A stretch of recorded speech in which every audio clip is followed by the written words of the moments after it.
प्यारे बच्चों, good morning. देखिए, आज हम आपके लिए 7th क्लास के लिए एसएसटी में भूगोल के अंतर्गत जो हमारा टॉपिक होगा बदलती पृथ्वी, अध्याय 3, इसमें आज हम आपके लिए बताएंगे कि जो हमारी अर्थ है, जो पृथ्वी है, उसका किस प्रकार से पृथ्वी के अंदर जो चेंजेबल होते हैं, जो हमारी जो पृथ्वी है वो संपूर्ण जो पूरा विश्व वो प्लेटों पर स्थित है। यानी जो प्लेटें हैं, वैसे तो प्लेट 12, लेकिन 7 प्लेट, 7 प्लेट यानी 7 कॉन्टिनेंट, जो 7 महाद्वीप हैं, उन पर जो है ये स्थित हैं। ये प्लेट, एक जो प्लेट होती है वो कई हजार किलोमीटर तक वो होती है, और इन प्लेटों के संचलन के कारण संचरण जो होता है, प्लेटों में रेडियोधर्मी पदार्थ संचरण करता है। तो इन प्लेटों के निर्माण से ही पूरा विश्व का जो धरातल है वो इन्हीं पर आधारित है। तो प्लेटों को हमें जानना होगा कि सबसे बड़ी जो प्लेट है वो ऑस्ट्रेलियन एशियन प्लेट है, प्रशांत महासागरीय प्लेट है, यूरोपियन प्लेट है, नजका प्लेट है। और ये प्लेटें एक दूसरे से सटी होती हैं और एक दूसरे के नीचे ऊपर भी आ जाती हैं। प्लेटों का संचरण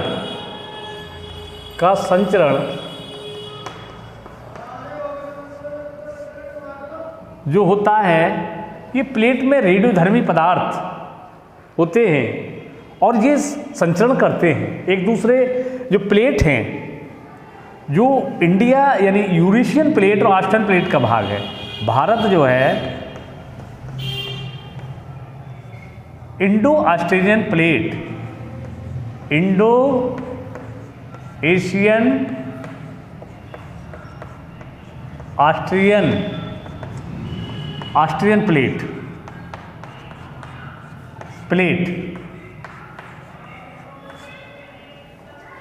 का भाग है। अब भारत और ऑस्ट्रेलिया वो कैसे अलग हुए कि ये जो इंडियन एशियन ऑस्ट्रेलियन जो प्लेट थी, ये आपस में टूट गई, और ये इसके टूटने से एक भाग इसका उत्तर में चला गया, एक दक्षिण में चला गया। जो उत्तर वाला भाग था उससे भारत का निर्माण हुआ। यानी भारत जहाँ स्थित है वो इंडो एशियन ऑस्ट्रेलियन प्लेट का, यूरेशियन प्लेट का भाग है। तो इस प्रकार से इस प्लेट के उत्तर की ओर चले जाने से ही हिमालय पर्वत का निर्माण हुआ। देखिए, हिमालय पर्वत प्राचीन काल में जो हिमालय था, जो आज यहाँ हिमालय देख रहे हैं, हिमालय पर्वत यहाँ पर की जगह प्राचीन काल में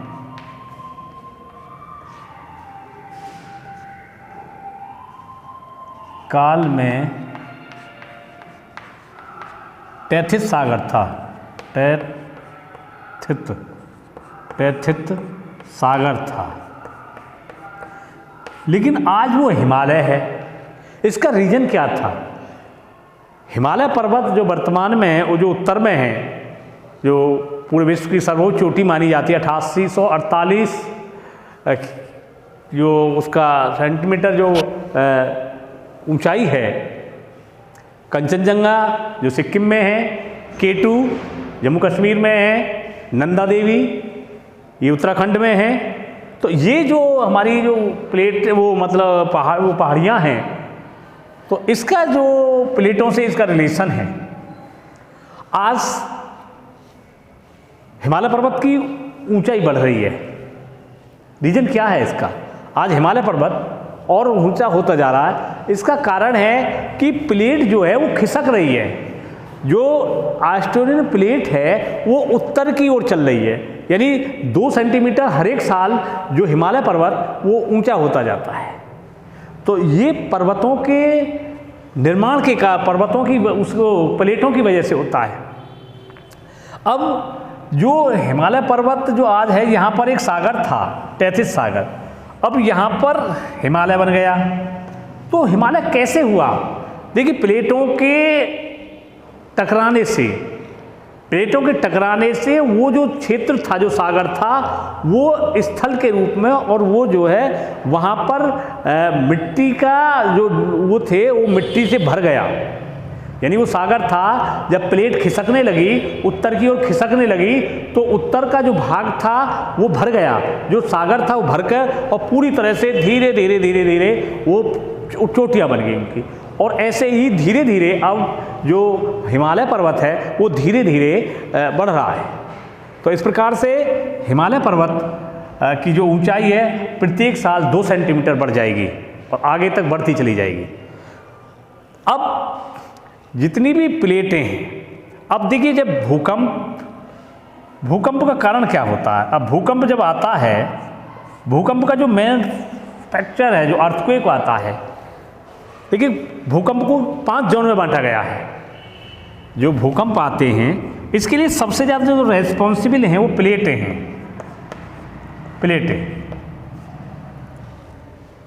प्लेटों का खिसकना, प्लेट का एक दूसरे के ऊपर चढ़ जाना, और अपसारी प्लेटें जो एक होती है प्लेट के नज़दीक आती है और एक प्लेट से दूर चली जाती है। तो इस प्रकार से प्लेटों के संचलन के कारण जब प्लेट एक दूसरे से टकराती है तो पृथ्वी पर कंपन होता है। प्लेटों के टकराने से, जो प्लेटों के टकराने के कारण भूकंप की उत्पत्ति होती है।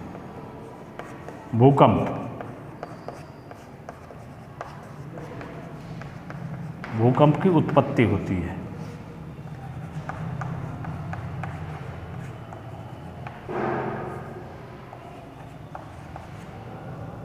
तो दूसरी चीज जो ज्वालामुखी है, ये ज्वालामुखी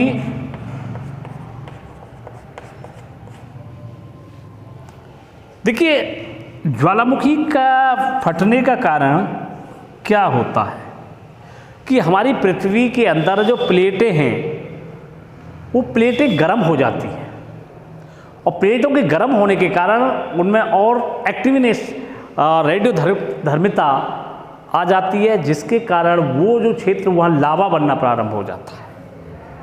क्योंकि पृथ्वी के अंतर्गत जो एक्रिसील गैस हैं जिसमें जियोन, नियॉन, डियान, ये जो हरित गैस है ये अंतरिक्ष में ना जा करके ये पृथ्वी के अंदर जा रही है, और पृथ्वी के पार्ट को ये बहुत ज़्यादा हीट दे रही है, जिसके कारण पृथ्वी के अंदर बहुत ज़्यादा दाब बना हुआ है। दाब के कारण वहाँ पर बहुत गर्मी होने के कारण ज्वालामुखी क्षेत्र बन जाते हैं, और ज्वालामुखी क्षेत्र बनने के कारण धीरे धीरे लावा जो है वो निकलता रहता है। तो इस प्रकार से जितने भी ज्वालामुखी क्षेत्र हैं, देखिए अग्निवलय, प्रशांत महासागर का जो क्षेत्र है उसे अग्निवलय कहते हैं। अग्निवलय, इसे प्रशांत महासागरीय क्षेत्र कहते हैं। प्रशांत महासागरीय क्षेत्र, यहाँ पर ज्वालामुखी सबसे ज़्यादा आते हैं। जो प्रशांत महासागर के जो नियरेस्ट पे हैं, यानी प्रशांत महासागर के तटीय जो क्षेत्र हैं वो अग्निवलय के रूप में हैं। वहाँ पर सबसे ज़्यादा भूकंप और वहाँ पर सबसे ज़्यादा ज्वालामुखी क्षेत्र हैं, इसलिए भूकंप ज़्यादा आते हैं, सुनामी ज़्यादा आती है। तो भूकंप के लिए जो पृथ्वी का जो समुद्र का जो जल है वहाँ सबसे ज़्यादा नीचे दाब रहता है, प्रेशर। तो जो भूकंप, क्योंकि समुद्र में भी भूकंप आते हैं, समुद्र के अंदर भी भूकंप, तो भूकंप समुद्र के अंदर आएंगे तो सुनामी जो है, जो कई किलोमीटर पानी को ऊपर उछाल देती है, और उसके लिए सबसे ज़्यादा जो उत्तरदायी होता है वो ज्वालामुखी क्षेत्र, प्रशांत महासागरीय जो क्षेत्र में ज्वालामुखी अग्निवलय है, और ये भूकंप और पृथ्वी के अंदर जो हरित गैसें ये जा रही हैं, ये सबसे ज़्यादा ज्वालामुखी के लिए, भूकंप के लिए सबसे ज़्यादा उत्तरदायी होती हैं। दूसरा, इसके लिए एक रीजन और है, जो प्रशांत महासागर के जो पास का जो क्षेत्र है, ये प्रशांत महासागर, ये यहाँ प्रशांत महासागर है, और ये प्रशांत महासागर के यहाँ पर जो है ये ज्वालामुखी क्षेत्र है, ज्वालामुखी है, और ये अग्निवलय यहीं पर वो है, ये सबसे ज़्यादा जो अग्निवलय तो इस क्षेत्र को अग्निवलय क्षेत्र कहते हैं, क्योंकि यहाँ पर पूरी ज्वालामुखी क्षेत्र हैं। जापान में फ्यूजियामा, जो जापान का जो क्षेत्र है, वहाँ पर भी पूरी तरह से जो है ज्वाला, इसलिए सबसे ज़्यादा भूकंप, बाढ़ ये आती हैं। दूसरी चीज़, प्रशांत महासागर के पास जो पेरू तट है, प्रशांत महासागर के पेरू तट, जो पेरू तट है, पेरू तट के पास अल्लीना धारा होती है, अल्लीना एक धारा चमकती है, जो गर्म धारा होती है, जो दिसंबर के 25 दिसंबर के लगभग दिखाई देती है, 25 दिसंबर। तो इसको ईसा बालक कहते हैं, ईसा बालक। इसका क्या कारण होता है कि ये अगर ये धारा 5 साल में या 8 साल में के बाद या 4 साल के बाद दिखाई देती है, ये एक गर्म धारा है, ये गर्म धारा है, और इस गर्म धारा का जो प्रभाव होता है वो पूरे वर्ल्ड पर पड़ता है। यहाँ से ये धारा बहती हुई प्रशांत महासागर से अटलांटिक महासागर की तरफ जाएगी, अटलांटिक महासागर से ये जो धारा है फिर भूमध्य सागर की तरफ जाएगी, और ये इस पानी को जहाँ भी जाएगी वो उसको टेम्परेचर को बढ़ा देगी, यानी महासागर के टेम्परेचर को ये धारा, इस धारा का जो मेन फैक्टर्स है, जो मेन रीजन है, वो ये है कि जो पृथ्वी के अंदर जो रेडियोधर्मी जो प्लेटें हैं उनके ऐसे स्थान बना देती है, तो वहाँ से अग्निवलय प्राप्त होता, अग्निवलय आग की तरह, तो उसका प्रभाव जो है वो पानी की धारा पर पड़ता है। जैसे ब्राज़ील धारा है, कनेरी धारा है, ये गर्म धारा है। तो पेरू तट के पास दिसंबर के महीने में अगर ये धारा दिखाई दे जाती है 4 या 5 साल बाद, तो पूरे विश्व में अनहोनी घटनाएं होती हैं, आपदाएं आती हैं, बाढ़ आता है, सूखा भी आती हैं, साइक्लोन आते हैं, अर्थक्वेक आते हैं, वॉल्केनो आते हैं। तो इस प्रकार से ये पृथ्वी हमारे इसको जो है अनबैलेंस कर देती है। पिछली साल ये धारा दिखाई दी थी 2019 में, और आज इसी का परिणाम है कि पूरे वर्ल्ड पर ऐसी स्थिति पैदा हो गई है कि पूरे वर्ल्ड में कहीं भूकंप आ रहे हैं, कहीं ज्वालामुखी आ रही है, कहीं कोई बीमारी आ रही है। तो इससे अल्लीना धारा का प्रभाव होता है। ये अल्लीना धारा जब दिखाई दी जाएगी तो समझ जाइए पूरे वर्ल्ड पर अनहोनी आने वाली है। तो ये चीज़ मैंने आपको बताई। दूसरी चीज़, हमारे देश के अंतर्गत जो ज्वालामुखी है वो एक जो बैरन द्वीप है जो अंडमान निकोबार में है। भारत में जो ज्वालामुखी आता है वो एक स्थान है जो ज्वालामुखी आने का, अंडमान निकोबार में बैरन द्वीप, अंडमान निकोबार द्वीप में बैरन द्वीप है, वहाँ पर जो है ज्वालामुखी है। क्योंकि जहाँ भी ज्वालामुखी आएंगे वो समुद्र के किनारे ही, जहाँ समुद्र वहीं पर आएंगे। अंडमान निकोबार द्वीप समूह, वान निकोबार, ये केंद्र शासित प्रदेश है,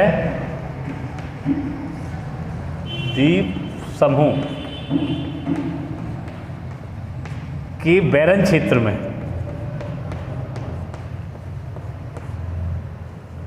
यहाँ पर ज्वालामुखी आता है इंडिया में। ये तो भारत में तो कम ज्वालामुखी क्षेत्र हैं, लेकिन जब भूकंप की बात आती, भूकंप का इससे रिलेशन है, ज्वालामुखी से। और दूसरी चीज़, सबसे पहले जो ध्वनीय तरंग, जो तरंगें हैं, तरंगें, देखिए तरंगें 3 प्रकार की होती हैं जो जिसका संबंध भूकंप से होता है। नंबर 1 प्राथमिक वेव्स, जो इन्हें पी तरंगें, दूसरी हैं एस तरंगें, तीसरी है एल तरंगें। देखिए ये जो तरंग है, पी वाली तरंग है, वो सीधी चलती है, ये सीधी चलती है और ये पृथ्वी के अंदर तक पहुंच जाती है, इसे कोई भी वो नहीं होता, जो पी तरंगें हैं। और ये जो एस तरंगें हैं, एस तरंगें, ये थोड़े रुक के जाती है, थोड़ी सी ये पृथ्वी इसके अंतर्गत जो है थोड़े ऐसे जाती है। और एल तरंगें ये पूरी तरह से ये ऐसे, ये सबसे ज़्यादा खतरनाक तरंगें होती है। ये जो तरंगें होती है, ये एल तरंगें, ये सबसे ज़्यादा खतरनाक होती है। तो भूकंप के लिए ये तरंगें सबसे पहले दिखाई देती है, ऊपर आती है एकदम। तो ये प्राथमिक तरंगें, प्राथमिक तरंगें, द्वितीय तरंगें और तृतीय तरंगें। तो सबसे ज़्यादा जो हानिकारक होती है वो एल तरंगें होती हैं, सबसे ज़्यादा हानिकारक।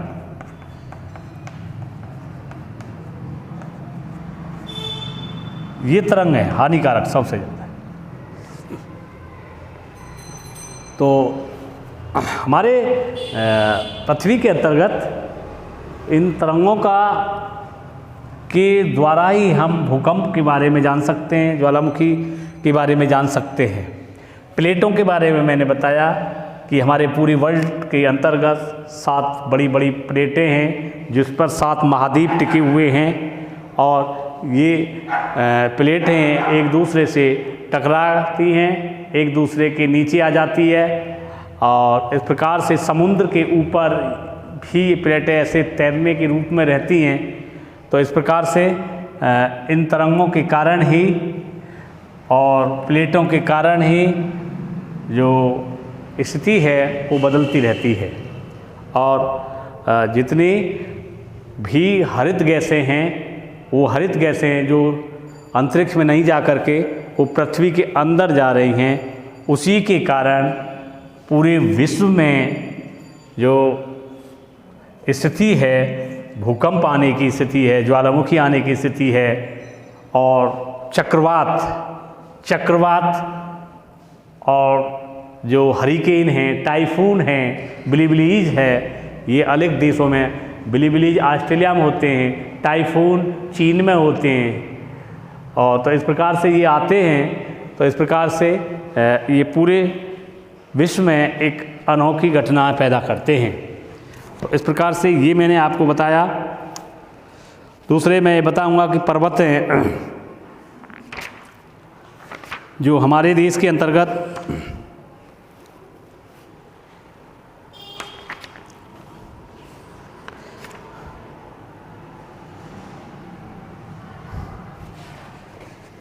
जो भूकंप, देखिए भूकंप को 5 जोन में बांटा गया है।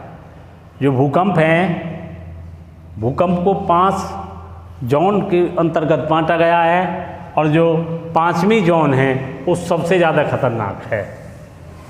अब 5वीं जोन में भारत में कौन सा क्षेत्र है जो 5वीं जोन है, वहाँ पर जो भूकंप का जो स्केल होता है, जो भूकंप की जो गति होती है, भूकंप का जो स्तर होता है, वो 7 और 8 के बीच में होता है।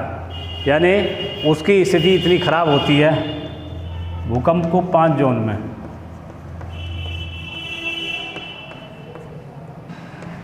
पाँच जोन में बांटा गया,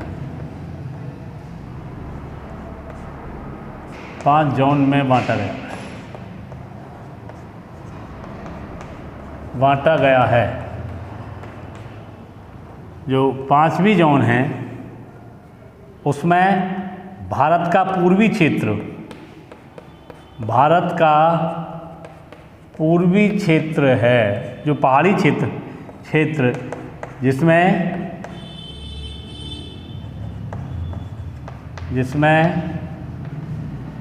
असम, मेघालय, मणिपुर,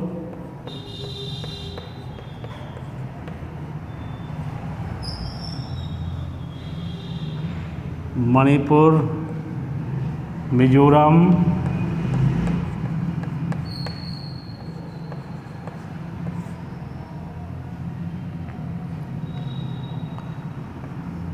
अरुणाचल प्रदेश,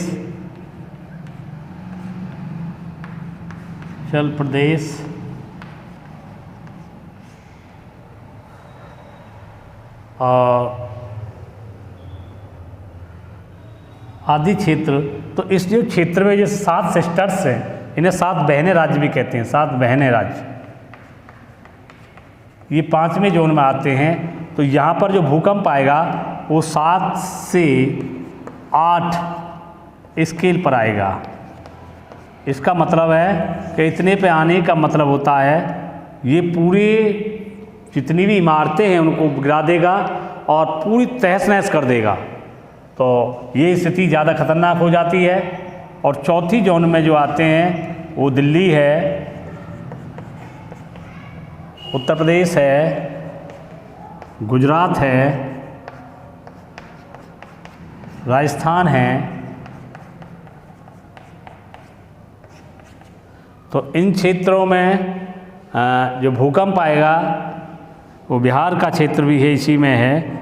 वो आएगा भूकंप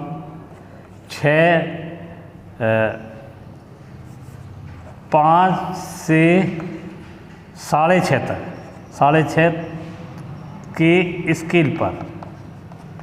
इसका मतलब ये क्षेत्र भी संवेदनशील है। यहाँ भी स्थिति बहुत ज़्यादा स्थिति खराब हो सकती है, क्योंकि दिल्ली, उत्तर प्रदेश, गुजरात, राजस्थान, ये जो बिहार, ये जो क्षेत्र है ये भी पूरी तरह से संवेदनशील सेंसिटिव क्षेत्र है। और गुजरात में जो भूकंप आया था 2001 में, बहुत बड़ा भूकंप था, वहाँ भी तहस नहस कर दिया था। तो ये दिल्ली, ये चौथे जोन में है, गुजरात सब मिलकर। तो ये खतरनाक एरिया है। तो इस प्रकार से यहाँ प्लेटें जो है, ऑस्ट्रेलियन प्लेट, यूरेशियन प्लेट का ये भाग है। तो इस प्रकार से ये भी स्थिति नहीं।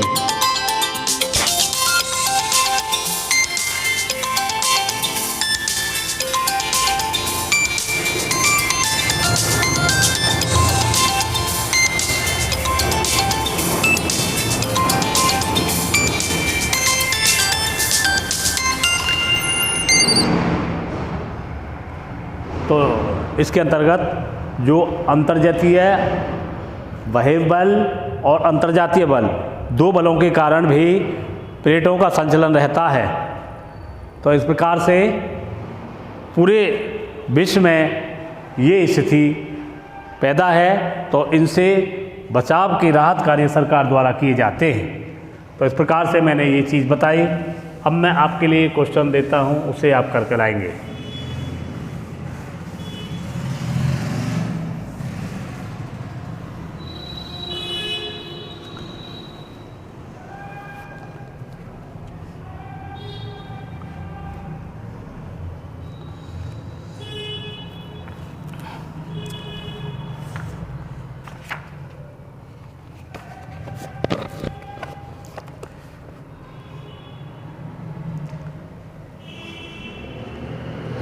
एक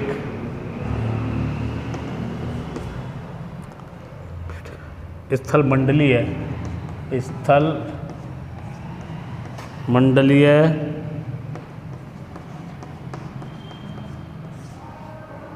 प्लेटें क्या होती हैं?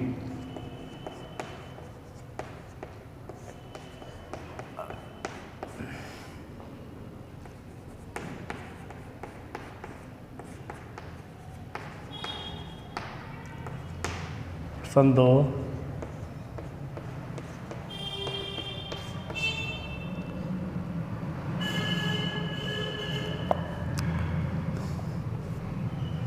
भूकंप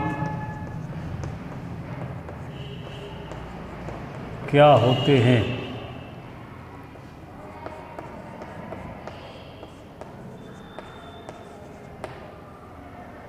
प्रश्न 3,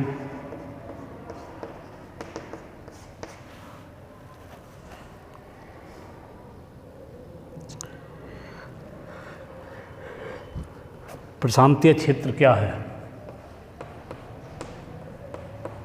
प्रशांतीय क्षेत्र क्या है?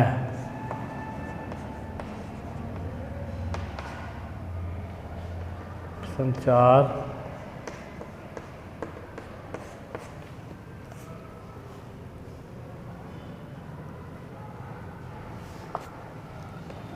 अग्नि वलय क्या है?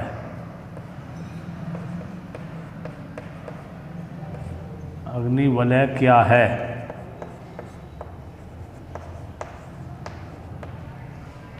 प्रश्न 5,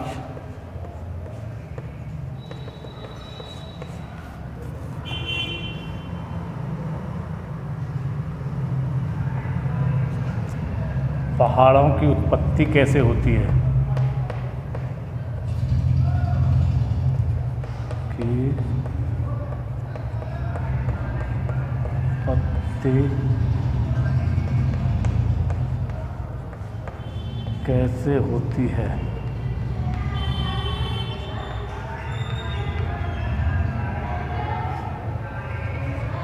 संचय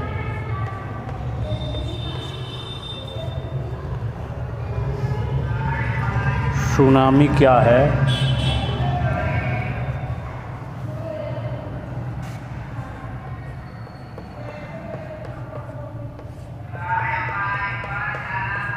क्या है?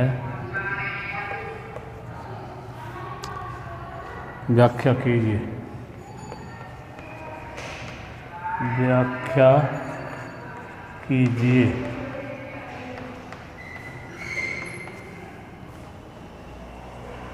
प्रश्न 7 कि क्या ज्वालामुखियों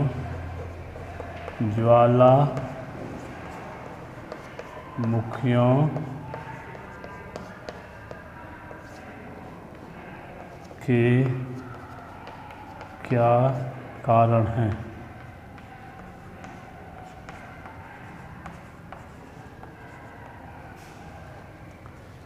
तो ये प्रश्न आप जो है करके लाएंगे बच्चों।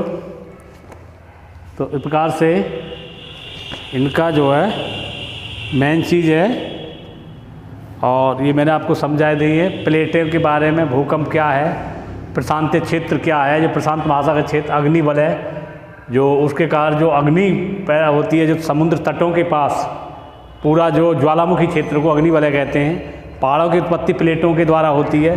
सुनामी क्या है, जब पृथ्वी के अंदर समुद्र के अंदर जल कई किलोमीटर ऊंचा उठता है और वो पूरे पास के जितने भी क्षेत्र उसको अपनी चपेट में ले लेता है, उसे सुनामी कहते हैं। ज्वालामुखी के क्या कारण है? ये जो प्रशांत महासागरीय जो प्लेटें हैं भूकंप के कारण, और जो जितनी भी अक्रियशील गैस हैं ये पृथ्वी के अंदर जा रही हैं, ये इसको वलय कर रही हैं, और प्लेटों के घर्षण के कारण भी ज्वालामुखी के पैदा होते हैं। तो इस प्रकार से ये चीज़ मैंने आपके लिए बताई। तो ये आज के लिए इतना ही। धन्यवाद।